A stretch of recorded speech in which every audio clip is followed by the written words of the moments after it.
लोग जाते हैं तो वहाँ उनकी भाषा कुछ और होती है, उनकी बात कुछ और होती है। तो इसलिए हमारी 2 रथ यात्राएँ हमने निकाली है। तीसरी रथ यात्रा 9 अगस्त को जम्मू से रांची और पटना के लिए हम निकाल रहे हैं और इसकी हमारी मांग केवल यही है कि देश में आरक्षण आर्थिक आधार पर हो, जातिगत आरक्षण को समाप्त कर दे। इस मांग को लेकर हम दृढ़ संकल्प हैं। इसके बाद इतिहास को लेकर तो हम लड़ ही रहे हैं सर। आप देख रहे हैं दैनिक रुड़की। अभी हम जो है आदर्श नगर में हैं और आपको हम बता दें अखिल भारतीय क्षत्रिय महासभा के राष्ट्रीय अध्यक्ष जो कि हरियाणा से आज रुड़की में पहुंचे हैं, उन्होंने समाज के लोगों से आज क्या वार्तालाप करी है और क्या उन्हें कहा है इस बारे में उनसे जानते हैं। आइए जानते। सर आपका नाम सबसे पहले जानना चाहेंगे, क्या नाम है? महेंद्र सिंह तंवर। राष्ट्रीय आप रुड़की पहुँचे हैं, क्या कहा आपने कार्यकर्ताओं से, क्या संबोधन करा आपने अपने संबोधन में? अखिल भारतीय क्षत्रिय महासभा जो एक ऐतिहासिक 125 वर्ष पुरानी क्षत्रियों की संस्था है, उसके माध्यम से हमने पूरे देश में एक ये अलख जगाई है कि देश में आरक्षण जाति के आधार पर ख़त्म किया जाना चाहिए, आर्थिक आधार पर आरक्षण लागू करना चाहिए।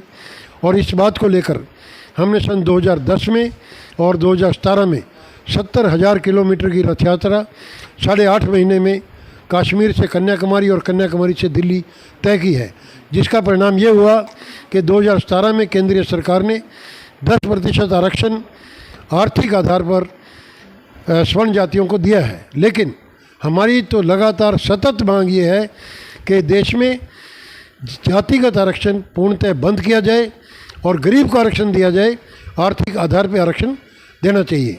और न केवल इतना, बल्कि अखिल भारतीय क्षत्रिय महासभा ने सर्वसम्मति से उदयपुर में ये फैसला लिया है 1 मई को कि हम तीसरी रथ यात्रा 9 अगस्त 2022 को जम्मू के ऐतिहासिक स्थल जहाँ से राजसिंहासन, जहाँ से राजा महाराजाओं का तिलक होता रहा है, उस महत्वपूर्ण ऐतिहासिक स्थान से शुरू करेंगे और वहाँ से पटना और रांची तक जो है ये रथ यात्रा जाएगी और रांची और पटना से वापस दिल्ली में आकर इसका समागम होगा।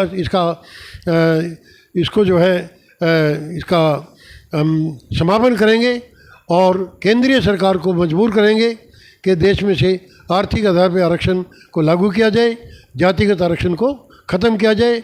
और ये हमारा कोई वायलेंस का हमारा मूवमेंट नहीं है, ये मूवमेंट है जनमत को तैयार करने का।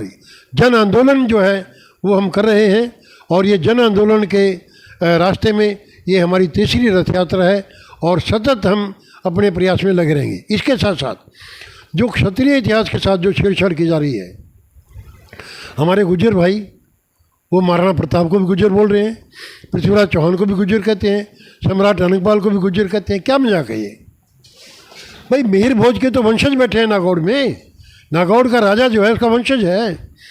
सम्राट अनंगपाल जी का जो वंशज है सम्राट पाटन महाराज बैठे हैं, तो हम उनके वंशज हैं और उनको आज कोई गुज्जर या जाट या कुछ और नाम से पुकारे, हमने नहीं पुकारा कभी।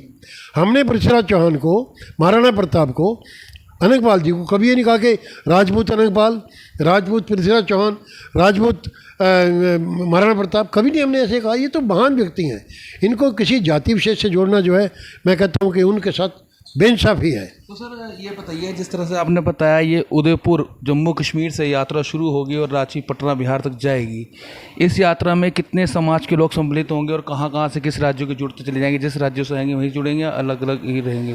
देखिए बताता हूँ कि जो पहली हमारी यात्रा थी वो हमने जम्मू से शुरू की। जम्मू से हमने शुरू करके हम हिमाचल गए, हिमाचल के बाद हम पंजाब आए, पंजाब के बाद हम हरियाणा में आए, हरियाणा में यमुनानगर से सीधे हम आपके उत्तराखंड में आए, उत्तराखंड के माध्यम से फिर हम सहारनपुर में जाके हम एंटर हुए, उधर यूपी में एंटर हुए।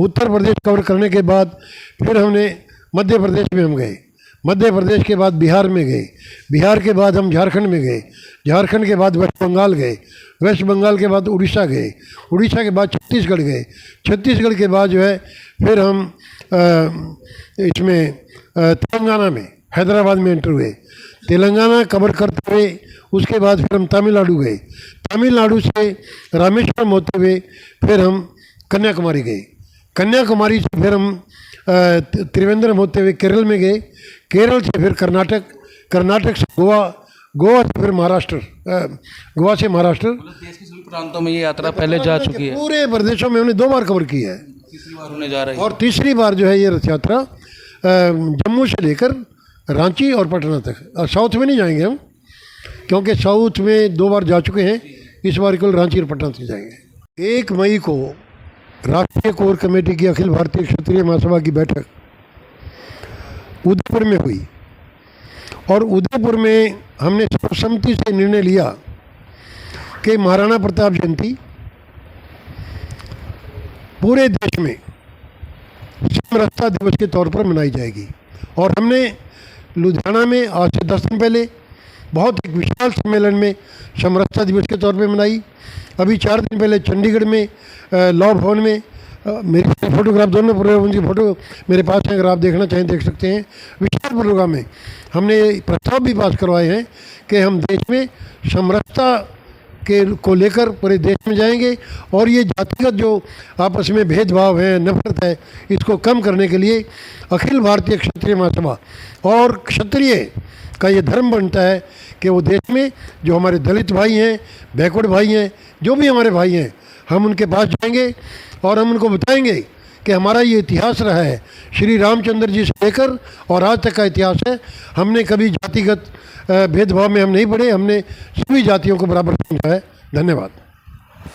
तो जातिगत जो आरक्षण है वो सरकार से मांग करेंगे वो ख़त्म हो और आर्थिक आरक्षण हो उसको लागू किया जाए। इस मांग को लेकर ये यात्रा अखिल भारतीय क्षेत्रीय महासभा समाज के जो अध्यक्ष हैं उनके द्वारा यहाँ से निकाली जाएगी। पूरे समाज में जागरूकता फैलाई जाएगी, उनको जागरूक किया जाएगा ताकि कि आर्थिक जो आरक्षण है वो लागू किया जाए और जाति जो आरक्षण है उसे ख़त्म किया जाए।